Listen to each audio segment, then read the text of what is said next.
السلام علیکم ناظرین، آپ سبھی کا استقبال کرتے ہیں تازہ ٹی وی کی خاص پیشکش ماہ رمضان میں۔ اور ماہ رمضان میں اس سال ہم آپ کے لیے لے کر آئے ہیں قصہ قرآن، جس میں ہماری کوشش ہے کہ ہم قرآن کے اندر جو نبیوں کے قصے ہیں یا قوم کو لے کر جو قصے ہیں وہ آپ کے سامنے پیش کر سکیں۔ اور اس بار بھی ہمارے ساتھ ہیں ڈاکٹر صبا اسماعیل، وہ قصہ پیش کر رہے ہیں۔ تو آج دوسرا رمضان ہے اور دوسرے ایپیسوڈ میں کون سے قصے آج ڈاکٹر صاحب پیش کریں گے؟ آئیے ڈاکٹر صاحب کے پاس چلتے ہیں۔ اعوذ باللہ من الشیطان الرجیم، بسم اللہ الرحمن الرحیم۔ وَلَقَدْ كَرَّمْنَا بَنِي آدَمَ وَحَمَلْنَاهُمْ فِي الْبَرِّ وَالْبَحْرِ وَرَزَقْنَاهُمْ مِنَ الطَّيِّبَاتِ وَفَضَّلْنَاهُمْ عَلَى كَثِيرٍ مِّمَّنْ خَلَقْنَا تَفْضِيلًا۔ صدق اللہ العظیم۔ ناظرین کرام، آج قصہ قرآن کے دوسرے سلسلے کے تحت جو واقعہ، جو قصہ آپ کے سامنے پیش کیا جانا ہے وہ حضرت آدم علیہ السلام کا قصہ ہے۔ وہ کہانی ہے حضرت آدم کی اور حضرت حوا کی، جو پہلے انسان ہیں، جو پہلا جوڑا ہے جس کو اللہ تبارک و تعالیٰ نے پیدا کیا، اور پھر انہی کے ذریعے آج جو ہم دنیا میں انسانوں کی آبادی دیکھ رہے ہیں، یہ جو نسل انسانی دیکھ رہے ہیں، یہ اسی کے ذریعے سے اس دنیا میں آیا۔ ناظرین، یہ بات یاد رکھنے کی ہے کہ اللہ تعالیٰ نے جب انسانوں کو اس دنیا میں بھیجا تو اس سے پہلے یہ دنیا بنائی، اور اس کا بھی تفصیلی ذکر قرآن پاک میں اللہ نے فرمایا کہ 6 دنوں میں کائنات کی تخلیق فرمائی گئی۔ 2 دن میں زمین کی تخلیق ہوئی مکمل، 2 دنوں میں آسمان کی، جو ہمارا آسمان ہے، اور پھر آخری 2 دنوں میں دنیا کے اندر اور جو چیزیں ہیں، سمندر ہیں، پہاڑ ہیں، ندی نالے، جو کچھ ہم دیکھ رہے ہیں، باغات، اور جو زمین کا حصہ ہے، خشکی کا طریقہ، یہ سب بنائے گئے۔ یہاں ایک بات یہ یاد رکھیے کہ اللہ تبارک و تعالیٰ جب دن کہتا ہے تو اللہ نے فرمایا کہ اللہ کے جو دن ہے یہ ہمارے دنوں کی طرح نہیں، 24 گھنٹوں کے دن نہیں، یہ اللہ تبارک و تعالیٰ نے کہا ہزاروں سال کے برابر، 1000 سال کا، الف سنۃ مما تعدون، کہ جو تم کاؤنٹ کرتے ہو، تمہاری کاؤنٹنگ کے حساب سے 1000 سالوں کا ایک دن ہوتا ہے اللہ تبارک و تعالیٰ۔ اگر اس لحاظ سے دیکھیں تو ایک دور ہے، ایک زمانہ ہے جو گزرا ہے زمین و آسمان کی تخلیق میں۔ اللہ تعالیٰ نے یہ جہان بنایا، اور اس وقت کا ذکر اللہ نے فرمایا۔ ایک تو اللہ نے فرمایا انسانوں کے حوالے سے، حضرت آدم کی اولاد کے حوالے سے، کہ ہم نے اس کو بڑی عزت دی، اس کو عزت والا بنایا،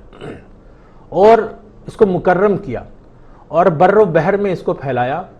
اور اس کو بہت ساری مخلوقات پر فضیلت دی۔ دنیا میں اللہ نے بہت سارے مخلوقات ہیں، اللہ کے فرشتے ہیں، جن ہیں، اس کے علاوہ بھی ساری تخلیقات ہیں، کائنات پوری اللہ کی بنائی ہوئی ہے۔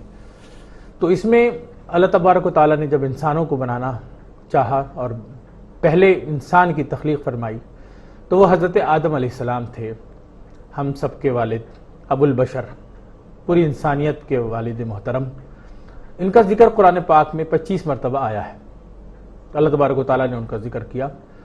اور انسان کے حوالے سے اللہ تبارک و تعالیٰ نے فرمایا کہ انسان کو اللہ تعالیٰ نے مٹی سے پیدا کیا۔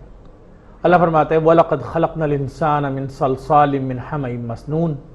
وَالْجَانَّ خَلَقْنَاهُ مِنْ قَبْلُ مِنْ نَارِ السَّمُومِ وَإِذْ قَالَ رَبُّكَ لِلْمَلَائِكَةِ إِنِّي خَالِقٌ بَشَرًا مِّنْ صَلْصَالٍ مِّنْ حَمَإٍ مَّسْنُونٍ فَإِذَا سَوَّيْتُهُ وَنَفَخْتُ فِيهِ مِنْ رُوحِي فَقَعُوا لَهُ سَاجِدِينَ، کہ ہم نے انسان کو کھنکھناتے ہوئے گارے سے پیدا کیا ہے، اور جنوں کو اس سے بھی پہلے بغیر دھوئیں کی آگ سے پیدا کیا تھا۔ اور جب تمہارے رب نے فرشتوں سے فرمایا کہ میں کھنکھناتے ہوئے سڑے ہوئے گارے سے ایک بشر بنانے والا ہوں، جب اس کو صورت انسانی میں درست کر لوں اور اس میں اپنی بے بہا چیز یعنی روح پھونک دوں تو اس کے آگے سجدے میں گر پڑنا۔ یہ وہ منظر ہے جو بالکل ابتدائی منظر ہے، اللہ تبارک و تعالیٰ نے اس پر روشنی ڈالی ہے۔ ہم نہیں جانتے کہ ہم اس دنیا میں کس راستے سے ہوتے ہوئے آئے ہیں، اس کی شروعات کہاں سے ہوتی ہے، اس پر اللہ تبارک و تعالیٰ نے انسانوں کو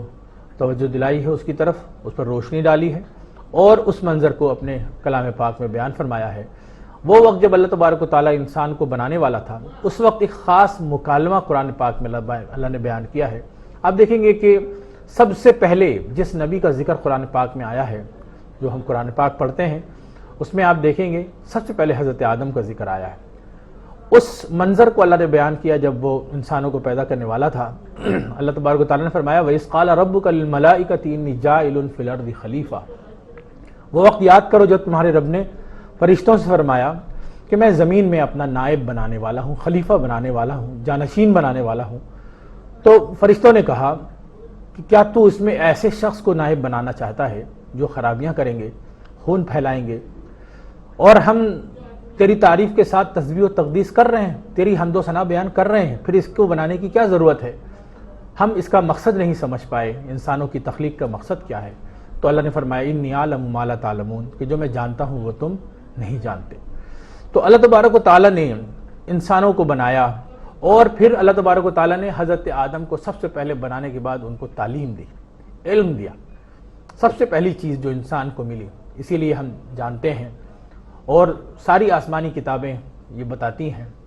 اور ہر پڑھے لکھے آدمی کو یہ حقیقت معلوم ہے کہ انسان کی سب سے بڑی دولت اس کا علم ہوتا ہے۔ علم ہی ہے جو انسان کو انسان بناتا ہے۔ علم کے بغیر کوئی انسان مکمل نہیں ہوتا۔ جس مقصد کے لیے انسان کو بنایا گیا ہے، جس اونچائی تک اس کو پہنچنا ہے، اس اونچائی تک پہنچنے کے لیے اس کو تعلیم حاصل کرنا ضروری ہوتا ہے۔ تو حضرت آدم کو سب سے پہلے اللہ نے علم دیا۔ اللہ فرماتا ہے وَعَلَّمَ آدَمَ الْأَسْمَاءَ كُلَّهَا ثُمَّ عَرَضَهُمْ عَلَى الْمَلَائِكَةِ فَقَالَ أَنبِئُونِي بِأَسْمَاءِ هَؤُلَاءِ إِن كُنتُمْ صَادِقِينَ، کہ اس نے آدم کو سب چیزوں کے نام سکھا دیے، کہ وہ ان کو دنیا میں جانا تھا۔ اللہ نے سارا انٹروڈکشن ان کے سامنے رکھ دیا، یہ زمین ہے، یہ آسمان ہے، یہ سورج ہے، یہ چاند ہے، یہ تارے ہیں، یہ کہکشائیں ہیں، یہ باغات ہیں، یہ پھول ہیں، یہ کلیاں ہیں۔ ساری چیزیں اللہ تبارک و تعالیٰ نے ان کے سامنے رکھ دی اور ان چیزوں کی تفصیل بھی بیان فرمائی۔ تو اللہ تبارک و تعالیٰ نے یہ بتانے کے بعد ان کو فرشتوں کے سامنے کیا لا کر، اور فرشتوں سے کہا کہ تم مجھے بتاؤ ان چیزوں کی حقیقت اگر تم جانتے ہو۔ تو اللہ تبارک و تعالیٰ نے جب یہ کہا تو فرشتے سمجھ گئے کہ اس کا مقصد یہ ہے کہ اللہ تبارک و تعالیٰ ہم کو بتائے کہ انسان کو اللہ نے علم کے ذریعے ایک ایسی فضیلت سے نوازا ہے جس کی وجہ سے اس کی اہمیت اس دنیا میں بہت بڑھ جاتی ہے۔ تب اللہ تعالیٰ نے آدم کو حکم دیا کہ اے آدم تم ان فرشتوں کو ان چیزوں کے نام بتاؤ۔ تو جب انہوں نے ان چیزوں کے نام بتا دیے تو اللہ نے کہا کہ کیا میں نے تم سے نہیں کہا تھا کہ میں آسمانوں اور زمین کی سب چھپی ہوئی باتوں کو جانتا ہوں؟ اس وقت اللہ تعالیٰ نے فرشتوں کو سجدے کا حکم دیا۔ اللہ فرماتا ہے قرآن پاک میں وَإِذْ قُلْنَا لِلْمَلَائِكَةِ اسْجُدُوا لِآدَمَ فَسَجَدُوا إِلَّا إِبْلِيسَ أَبَى وَاسْتَكْبَرَ وَكَانَ مِنَ الْكَافِرِينَ، اور جب ہم نے فرشتوں سے کہا کہ اب سجدہ کرو آدم کے لیے تو سب نے سجدہ کیا سوائے ابلیس کے۔ اس نے منع کر دیا، انکار کر دیا، اور اس نے تکبر کیا اور کافروں میں سے ہو گیا۔ تو اللہ تبارک و تعالیٰ نے اسی چیز کو آگے دوسری جگہ ایک سورہ کہف میں فرمایا ہے وَإِذْ قُلْنَا لِلْمَلَائِكَةِ اسْجُدُوا لِآدَمَ فَسَجَدُوا إِلَّا إِبْلِيسَ كَانَ مِنَ الْجِنِّ فَفَسَقَ عَنْ أَمْرِ رَبِّهِ، کہ جب اللہ نے فرشتوں کو حکم دیا تو یہ ابلیس بھی اس وقت فرشتوں کے درمیان موجود تھا، یہ فرشتہ تو نہیں تھا۔ اللہ نے فرمایا کَانَ مِنَ الْجِنِّ، وہ ایک جن تھا جس نے اپنے رب کا حکم نہیں مانا۔ فرشتے خدا کا حکم کبھی بھی ماننے سے منع نہیں کرتے، لیکن اللہ تعالیٰ نے انسانوں کی طرح جنوں کو بھی یہ اختیار دیا ہے، یہ چوائس دیا ہے کہ وہ چاہے تو رب کی بات مانے، چاہے تو نہ مانے۔ انسانوں کو بھی یہ اختیار دیا گیا ہے، وہ چاہے تو اپنے رب کی بات مانے، چاہے تو نہ مانے۔ ماننے والوں کو انعام ملتا ہے، نہیں ماننے والوں کے لیے سزاؤں کا اعلان کیا گیا ہے۔ تو یہی معاملہ یہاں پہ ہوا۔ تو اللہ تبارک و تعالیٰ سے اس وقت رب کائنات سے ابلیس نے مکالمہ کیا، ایک بات چیت، ایک ڈائلاگ ہوا، جس کا ذکر اللہ تبارک و تعالیٰ نے فرمایا کہ جب اللہ تعالیٰ نے اس سے کہا کہ تم نے سجدہ کیوں نہیں کیا، قال اسجد لمن خلقت طینا، تو ابلیس نے کہا کہ میں ایسے شخص کو کیوں سجدہ کروں جس کو تو نے مٹی سے پیدا کیا ہے۔ اللہ تبارک و تعالیٰ فرماتا ہے قال یا ابلیس ما لک الا تکون مع الساجدین قال لم اکن لاسجد لبشر خلقتہ من صلصال من حمأ مسنون، اللہ نے کہا ابلیس تجھے کیا ہوا کہ تو سجدہ کرنے والوں میں شامل نہ ہوا؟ اس نے کہا کہ میں ایسا ہوں ہی نہیں کہ انسان کو جس کو تو نے کھنکھناتے ہوئے اور سڑے ہوئے گارے سے بنایا ہے اس کے آگے سجدہ کروں۔ تو اللہ نے کہا یہاں سے نکل جا، اب تو مردود ہے اور تجھ پر قیامت کے دن تک لعنت برسے گی۔ اس نے کہا کہ اللہ مجھے اس دن تک مہلت دے جب لوگ مرنے کے بعد زندہ کیے جائیں گے، اللہ نے کہا تجھ کو میں نے موقع دیا وقت مقرر قیامت تک. اس نے کہا اللہ جیسا تو نے مجھے رستے سے الگ کیا ہے میں بھی زمین میں لوگوں کے لیے گناہوں کو آراستہ کر کے دکھاؤں گا, سجا کے دکھاؤں گا اور سب کو بہکاؤں گا. ہاں مگر جو تیرے مخلص بندے ہیں ان پر میرا بس نہیں چل پائے گا. اللہ نے فرمایا کہ مجھ تک پہنچنے کا یہی سیدھا راستہ ہے. جو میرے اچھے بندے ہیں ان پر تجھے کوئی قدرت نہیں, لیکن جو بری راہوں میں جو چلنے والے ہیں وہ تیرے پیچھے چلیں گے اور ان سب کو جہنم میں جانا پڑے. اللہ تبارک و تعالیٰ نے حضرت آدم کو پیدا کیا اور کہا جاتا ہے کہ بہت زمانہ گزر گیا, حضرت آدم بھی پریشان تھے اور انسان یہ انس کا طلبگار ہوتا ہے, انسیت سے اس کی زندگی آسان ہوتی ہے, اسی لیے اس کا نام بھی انسان ہے کہ وہ کسی کا ساتھ چاہتا ہے, وہ اکیلا زندگی نہیں گزار سکتا. اللہ نے اس کو ایسے ہی بنایا ہے, اس کے اندر یہ فطرت رکھی ہے کہ وہ اپنے ساتھی کو تلاش کرے.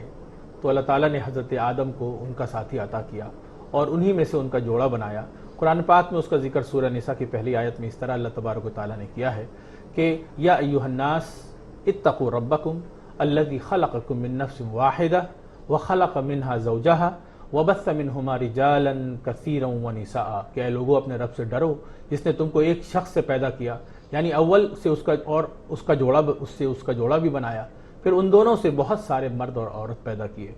اور اللہ سے جس کے نام کو تم اپنی حاجت براری کا ذریعہ بناتے ہو ڈرتے رہو اور ناتا توڑنے سے بچو. یہ رشتے ناتے اللہ تبارک و تعالیٰ نے بنائے ہیں, ان رشتوں کا احترام کرنے کا اللہ نے حکم دیا ہے. اب اللہ تبارک و تعالیٰ نے جب حضرت آدم کو حضرت حوا کا ساتھ دے دیا تو اللہ تبارک و تعالیٰ نے ان دونوں سے کہا کہ اب تم دونوں جنت میں جاؤ, جنت میں رہو اور جنت کے مزے لوٹو, اور دیکھو کون سی دنیا ہم نے تمہارے لیے بنائی ہے, کون سی اصل جگہ ہے جو تمہارا مقام ہے, جو تمہارا اصل ٹھکانہ ہے. اللہ تبارک و تعالیٰ نے قرآن پاک میں فرمایا وَقُلْنَا, ہم نے کہا یا آدم اسکن انت وزوجک الجنہ, تم اور تمہاری بیوی جاؤ اور جا کے جنت میں قیام کرو. وَكُلَا مِنْهَا رَغَدًا حَيْثُ شِئْتُمَا, اور جہاں سے تمہارا جی چاہے, جو تمہارا جی چاہے کھاؤ پیو, تمہیں کوئی ممانعت نہیں ہے. لیکن اللہ نے فرمایا وَلَا تَقْرَبَ هَذِهِ الشَّجَرَةَ, ایک خاص درخت ہے اس کی طرف اللہ تعالیٰ نے ان کی رہنمائی کی اور کہا کہ اس درخت کے قریب بھی مت جانا, ایسا کرو گے تو بڑی زیادتی کرو گے, ظالموں میں تمہارا شمار ہو جائے گا, یہ کام مت کرنا. اللہ تعالیٰ نے ان کو ایک کام سے منع کر دیا. بہت دن گزرے, وہ وہاں رہے حضرت آدم اور حضرت حوا باغ میں, جنت کے باغ میں, جہاں چاہتے رہتے, جیسے چاہتے آرام کرتے. لیکن یہ بات ابلیس کو پسند نہیں آئی. ابلیس جس نے اللہ سے کہا تھا کہ میں انسانوں کا دشمن رہوں گا قیامت تک, تو اس نے سب سے پہلے جو انسانوں کے پہلے ماں باپ ہیں ان کے دل میں وسوسہ ڈالا اور ان کو اس درخت کے قریب لے جانے کی کوشش کی جس درخت کے قریب جانے سے اللہ نے ان کو منع کیا تھا. قرآن پاک میں اللہ تبارک و تعالیٰ نے فرمایا کہ اس وقت یہ ہوا کہ فَقُلْنَا يَا آدَمْ إِنَّ هَذَا عَدُوٌّ لَكَ وَلِزَوْجِكَ, اللہ نے کہہ دیا کہ دیکھو یہ جو شیطان ہے یہ تمہارا دشمن ہے اور تمہاری بیوی کا بھی دشمن ہے. فَلَا يُخْرِجَنَّكُمَا مِنَ الْجَنَّةِ فَتَشْقَىٰ, ایسا نہ ہو کہ یہ تم دونوں کو جنت سے نکلوا دے پھر تم تکلیف میں پڑ جاؤ.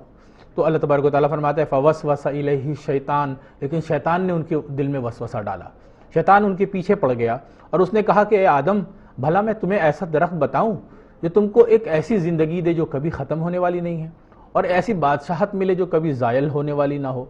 تو اللہ تبارک و تعالیٰ فرماتا ہے کہ ابلیس نے کچھ ایسے طریقے سے ان کو سمجھایا کہ وہ ان کی باتوں میں آ گئے اور ان کو یہ محسوس ہوا کہ شاید وہ جو حکم تھا نہیں کھانے کا وہ وقتی حکم تھا اور اب شاید اس کو استعمال کر سکتے ہیں اور ہمیشہ جنت میں رہ سکتے ہیں. تو اللہ فرماتا ہے فَأَكَلَا مِنْهَا, تو ان دونوں نے اس درخت کا پھل کھا لیا. تو جیسے ہی انہوں نے کھایا تو ان کی شرمگاہیں ظاہر ہو گئیں اور وہ اپنے بدنوں پر جنت کے پتے چپکانے لگے اور اس سے اپنے بدن کو چھپانے لگے. اور آدم نے اپنے رب کے حکم کے خلاف کیا تو وہ اپنے مطلوب راہ سے بے راہ ہو گئے. اور جب یہ غلطی ہوئی حضرت آدم نے اس کو محسوس کیا اور جیسے ہی ان کو پتے ڈھانکنے پڑے تو ان کو اندازہ ہو گیا کہ ان سے غلطی ہو گئی. اللہ تبارک و تعالیٰ اب ناراض ہوا. تو اللہ تبارک و تعالیٰ فرماتا ہے کہ پھر جب یہ غلطی ان سے ہو گئی تو وہ بہت روئے, بہت شرمندہ ہوئے, بہت پریشان ہوئے. قرآن پاک میں اللہ تعالیٰ نے اس کا ذکر کیا کہ جب انہوں نے بہت گڑ گڑا کے معافی مانگی تو اللہ نے کہا فَتَلَقَّى آدَمُ مِن رَبِّهِ كَلِمَاتٍ فَتَابَ عَلَيْهِ, تو ان دونوں نے اپنے رب کی جانب سے ایسا کلمہ حاصل کر لیا, ایسی دعا اللہ نے ان کو سکھا دی جن کے ذریعے انہوں نے اللہ سے دعا مانگی تو وہ توبہ ان کی قبول ہوئی. اور اللہ تبارک و تعالیٰ تواب الرحیم ہے. وہ دعا کون سی ہے وہ بھی قرآن پاک میں اللہ نے بیان کیا. قَالَ رَبَّنَا ظَلَمْنَا أَنفُسَنَا وَإِن لَّمْ تَغْفِرْ لَنَا وَتَرْحَمْنَا لَنَكُونَنَّ مِنَ الْخَاسِرِينَ۔ یہ وہ دعا ہے جو قرآن پاک کے 8ویں پارے میں موجود ہے، اور اللہ نے بتایا کہ یہی وہ دعا ہے جو حضرت آدم نے اور حضرت حوا نے مانگی اللہ تعالیٰ سے، تو اللہ تعالیٰ نے ان کی بات مان لی اور ان کی توبہ قبول کر لی۔ قرآن پاک میں آگے اللہ تبارک و تعالیٰ نے اسی واقعے کو اور تفصیل کے ساتھ ذکر فرمایا ہے، اور ہمارے سامنے وہ ساری چیزیں ہیں جس میں قرآن پاک کی ان آیتوں میں ہم دیکھیں اللہ فرماتا ہے وَيَا آدَمُ اسْكُنْ أَنْتَ وَزَوْجُكَ الْجَنَّةَ فَكُلَا مِنْ حَيْثُ شِئْتُمَا وَلَا تَقْرَبَا هَذِهِ الشَّجَرَةَ۔ اس میں اللہ فرماتا ہے کہ ہم نے آدم سے کہا کہ تم اور تمہاری بیوی جنت میں رہو سہو، جہاں سے چاہو جو چاہو کھاؤ پیو، مگر اس درخت کے پاس نہ جانا ورنہ گنہگار ہو جاؤ گے۔ تو شیطان دونوں کو بہکانے لگا تاکہ ان کے ستر کی چیزیں جو ان سے پوشیدہ تھیں کھول دے، اور کہنے لگا کہ تمہیں تمہارے رب نے اس درخت سے صرف اس لیے منع کیا ہے کہ تم فرشتے نہ بن جاؤ یا ہمیشہ جیتے نہ رہو، اور ان سے قسم کھا کر کہا کہ میں تو تمہارا خیر خواہ ہوں۔ غرض مردود نے دھوکہ دے کر ان کو معصیت کی طرف، گناہ کی طرف کھینچ ہی لیا۔ جب انہوں نے اس درخت کے پھل کو کھا لیا تو ان کے ستر کی چیزیں کھل گئیں، اور وہ جنت کے درختوں کے پتے توڑ توڑ کر اپنے اوپر چپکانے اور اپنا ستر چھپانے لگے۔ تب ان کے رب نے ان کو پکارا کہ کیا میں نے تمہیں اس درخت کے پاس جانے سے منع نہیں کیا تھا اور بتا نہیں دیا تھا کہ شیطان تمہارا کھلم کھلا دشمن ہے؟ عرض کرنے لگے کہ پروردگار، ہم نے اپنی جانوں پر ظلم کیا، اور اگر تو ہمیں نہیں بخشے گا اور ہم پر رحم نہیں کرے گا تو ہم تباہ ہو جائیں گے۔ اللہ نے اس وقت فرمایا کہ اب تم سب جاؤ، جنت سے نیچے اتر جاؤ، تم آپس میں ایک دوسرے کے دشمن رہو گے، شیطان تمہیں بہکائے گا، تمہیں اس سے بچنا ہے، اور تمہیں ایک خاص وقت تک زمین پر ٹھکانہ دیا گیا ہے، تم وہیں رہو گے، اسی میں تم کو مرنا ہے، اسی میں جینا ہے، اور پھر تم کو ہم قیامت کے دن نکالیں گے، تم میں جو اچھا کام کرے گا اس کو انعام دیں گے، اور جو شیطان کی بات مانے گا، ابلیس کے رستے پر جائے گا، تو پھر اس کو سزا دی جائے گی۔ حضرت آدم علیہ السلام کا جو قصہ ہے، جو قرآن نے بیان کیا ہے، اور جس پہلو کی طرف خاص توجہ دلائی ہے، ہم اس پر گفتگو کر رہے ہیں، اور ہماری کوشش ہے کہ ہم سیدھے سیدھے قرآن کے بیان کو آپ کے سامنے رکھنے کی کوشش کریں۔ تو اس لحاظ سے آدم علیہ السلام کے تعلق سے یہ بات سامنے آ چکی ہے کہ اللہ تبارک و تعالیٰ نے ان کی تخلیق فرمائی، فرشتوں کو سجدے کا حکم دیا، فرشتے ان کے سامنے جھکے، ابلیس نے بات نہیں مانی، اس نے انکار کیا، اس نے کہا کہ مجھے آگ سے بنایا گیا ہے اور آگ مٹی کے سامنے جھک نہیں سکتی ہے۔ اللہ تبارک و تعالیٰ نے اس کو اپنے دربار سے نکال دیا، اور پھر حضرت آدم اور حوا کو جنت میں رکھا، اور جنت میں جا کے وہاں شیطان نے ان کو بہکایا، وہ لوگ ان کی بات میں آ گئے، لیکن پھر وہ پریشان ہوئے۔ انسان کی یہ عادت دکھا دی گئی ہے کہ انسان اور شیطان میں فرق یہ ہے کہ شیطان اپنی غلطی کو مانتا نہیں ہے، تکبر کرتا ہے، گھمنڈ دکھاتا ہے، لیکن انسان ہوتا ہے، اگر وہ اچھا انسان ہوتا ہے غلطی اس سے ہو سکتی ہے، شیطان کے بہکاوے میں وہ آ سکتا ہے، وہ کمزور ہے، لیکن وہ پھر ریئلائز کرتا ہے، وہ شرمندہ ہوتا ہے، وہ روتا ہے، اور پھر اپنے رب سے معافی مانگتا ہے۔ تو اللہ تعالیٰ نے دکھایا کہ اگر ایک بندہ اپنے رب کے آگے جھک جاتا ہے اور معافی مانگتا ہے تو اللہ تعالیٰ اس کا کوئی بھی گناہ ہو اس کو ضرور معاف کرتا ہے، اگر وہ سچے دل سے توبہ کرتا ہے۔ یہی حال ہوا۔ اب اللہ تبارک و تعالیٰ نے حضرت آدم اور حوا کو زمین کی طرف بھیجا، جو ان کا اصل ٹھکانہ تھا، جہاں آ کے ان کو رہنا تھا۔ اس دنیا میں جو کچھ واقعات ہوئے اس کے دوران سے ایک واقعہ ان کے دو بیٹوں کا ہے، جو قرآن پاک میں اللہ تبارک و تعالیٰ نے تفصیل سے ذکر کیا ہے، حابیل اور قابیل کا واقعہ۔ یہ دونوں نام قرآن میں نہیں آئے ہیں، لیکن ان کا قصہ نہایت وضاحت سے آیا ہے۔ اللہ تبارک و تعالیٰ نے فرمایا وَاتْلُ عَلَيْهِمْ نَبَأَ ابْنَيْ آدَمَ بِالْحَقِّ إِذْ قَرَّبَا قُرْبَانًا فَتُقُبِّلَ مِنْ أَحَدِهِمَا وَلَمْ يُتَقَبَّلْ مِنَ الْآخَرِ قَالَ لَأَقْتُلَنَّكَ قَالَ إِنَّمَا يَتَقَبَّلُ اللَّهُ مِنَ الْمُتَّقِينَ۔ یہ واقعہ جو قرآن پاک میں اللہ نے فرمایا ہے آدم علیہ السلام کے دو بیٹوں کا، ان میں سے اللہ نے کہا کہ یہ سچا واقعہ ہے، اس کو پڑھ کر سنا دیا جائے کہ ان دونوں نے اللہ کی بارگاہ میں قربانی پیش کی۔ اور پہلے قربانی کا طریقہ یہ تھا کہ جو کوئی اپنی نظر پیش کرتا تھا، کوئی چڑھاوا خدا کے سامنے رکھتا تھا، تو ایک آگ آسمان سے آتی تھی اور اس چیز کو لے کر چلی جاتی تھی، اس کو جلا دیتی تھی، وہ وہاں سے ہٹ جاتی تھی وہ چیز، تو ایک علامت ہوتی تھی قربانی کی قبولیت کی۔ ایسا ہی ہوا کہ آدم کے دو بیٹوں نے قربانی پیش کی، تو ایک بیٹے کی قربانی قبول ہو گئی اور دوسرے کی نہیں ہوئی۔ تو جس کی قربانی قبول نہیں ہوئی تھی اس کو بہت غصہ آیا۔ قرآن کہتا ہے کہ اس نے کہا، وہ حسد میں، جلن میں ایسا پاگل ہوا، اور یہ ایک ایسی انسانی برائی ہے کہ انسان سے بڑا بڑا گناہ کرواتی ہے، تو اس نے کہا کہ میں تمہیں قتل کر دوں گا۔ تو جو نیک بیٹا تھا، جو حابیل جس کو کہا گیا، اس کا نام حابیل تھا، اس نے قابیل سے کہا کہ دیکھو یہ غلط بات ہے، تمہیں ایسا نہیں کرنا چاہیے، اور یہ اللہ تعالیٰ اسی کی قربانی قبول کرتا ہے جو دل سے قربانی پیش کرتا ہے۔ تو اس نے کہا کہ تم چاہو مجھے مار بھی ڈالو، لیکن میں تمہیں مارنے والا نہیں ہوں۔ تو بہرحال بات یہ ہوئی کہ جو بھائی غصے میں تھا اس نے اپنے اس دوسرے بھائی کو، جو شریف بھائی تھا جس نے مقابلہ بھی نہیں کیا، اس نے اس کو قتل کر دیا۔ قرآن پاک میں اللہ تبارک و تعالیٰ نے اس کا یہاں پہ ذکر فرمایا ہے کہ اس نے اس کو قتل کر دیا۔ تو اب جب اس نے اس کو قتل کر دیا تو اب وہ پریشان ہوا کہ اب یہ جو ہمارا بھائی ہے جو اس کا قتل ہو گیا ہے، مرڈر کر دیا اس نے، اور یہ پہلا قتل ہے، پہلا واقعہ ہے جو قتل کا انسانی دنیا میں پیش آیا، جو یہاں ریکارڈڈ ہے۔ تو اللہ تبارک و تعالیٰ نے کہا کہ اب اس کو یہ فکر دامنگیر ہوئی کہ اس کو چھپائے کیسے۔ تو اللہ تعالیٰ نے آسمان سے کوا بھیجا، فبعث اللہ غرابا یبحث فی الارض لیریہ کیف یواری سوءۃ اخیہ، تو کوے نے کھود کر دوسرے کوے کو دفن کیا۔ تو اس سے اس کو اندازہ ہوا اور اس کو بڑی شرم محسوس ہوئی کہ ایک جانور جیسی عقل بھی اس کے پاس نہیں ہے، ایک پرندے کو بھی اللہ نے سکھایا ہے کہ کوئی چیز کیسے چھپایا جاتا ہے۔ تو وہ پہلی لاش تھی جس کو دفن کی گئی، اور باقاعدہ وہاں پر اس کا ذکر یہاں پر قرآن پاک میں ہم کو ملتا ہے۔ یہ ان بچوں کا واقعہ، وہیں پر اللہ تعالیٰ نے یہ بھی لکھا ہے کہ کسی بھی انسان کو قتل کرنا ایک ایسا گناہ ہے، اتنا بڑا گناہ ہے کہ کسی نے ایک آدمی کو قتل کیا، اللہ نے کہا گویا اس نے سب کو قتل کر دیا، اور کسی نے ایک کی زندگی بچا لی تو سب کی زندگی بچا لی۔ معزز ناظرین، اللہ تبارک و تعالیٰ نے قرآن پاک کی بہت ساری آیتوں میں بنی آدم سے، یعنی ہم سے، آپ سے، آدم کی اولادوں سے خطاب کیا ہے۔ اس میں سے دو ایک آیت آپ کے سامنے رکھتے ہیں۔ ایک جگہ اللہ تبارک و تعالیٰ نے فرمایا لباس کے حوالے سے، یا بنی آدم قد انزلنا علیکم لباسا یواری سوآتکم وریشا، کہ ہم نے تم کو لباس عطا کیا ہے، یہ تمہارے ستر کو چھپاتا ہے، تمہارے جسم کو چھپاتا ہے، اور تمہارے لیے خوبصورتی کا بھی باعث ہے۔ جب تم اچھا لباس پہنتے ہو تو اچھے لگتے ہو، اور یہ انسان کی خوبصورتی ہے، اللہ نے اس کو بہت خوبصورت بنایا ہے۔ اس کے آگے انسان کا کام ہے کہ وہ اپنے آپ کو سلیقے سے رکھے تاکہ وہ خوبصورت مخلوق نظر آئے، احسن تخلیق واقعتاً سمجھ میں آئے۔ ایک جگہ اللہ تبارک و تعالیٰ نے فرمایا یا بنی آدم لا یفتننکم الشیطان کما اخرج ابویکم من الجنہ، کہ اے بنی آدم دیکھو کہیں ایسا نہ ہو کہ شیطان تم کو بہکا دے جس طرح اس نے تمہارے ماں باپ کو بہکا کر جنت سے نکلوا دیا اور ان کے کپڑے اتروا دیے تاکہ ان کے ستر ان کو کھول کر دکھائے، اور اس کے بھائی تم کو ایسی جگہ سے دیکھتے ہیں جہاں سے تم ان کو دیکھ نہیں سکتے۔ ہم نے شیطانوں کو انہی لوگوں کا دوست بنایا ہے جو ایمان نہیں رکھتے۔ ایک جگہ اللہ نے فرمایا یا بنی آدم خذوا زینتکم عند کل مسجد، اے آدم کے اولادو جب نماز پڑھو ہر نماز کے وقت اپنے آپ کو مسجد کے وقت مزین کیا کرو، اور کھاؤ پیو اور کوئی برباد نہ کرو کسی چیز کو، اللہ تبارک و تعالیٰ ان لوگوں کو پسند نہیں کرتا۔ اور پھر اللہ تبارک و تعالیٰ نے یہاں یہ بات بھی بیان فرمائی، اس آیت کے ساتھ آج کا یہ ایپیسوڈ ختم کریں گے۔ اللہ نے فرمایا یا بنی آدم اما یأتینکم رسل منکم یقصون علیکم آیاتی فمن اتقی واصلح فلا خوف علیہم ولا هم یحزنون، کہ اے بنی آدم ہم تمہیں اپنے رسولوں کے ذریعے سے ایسے قصے سنائیں گے جو سچائیوں پر مبنی ہیں، ہماری آیتیں تم کو سنائی جائیں گی، تو جو اس پر ایمان لائے گا اور اس کے مطابق عمل کرے گا، اپنی اصلاح کرے گا،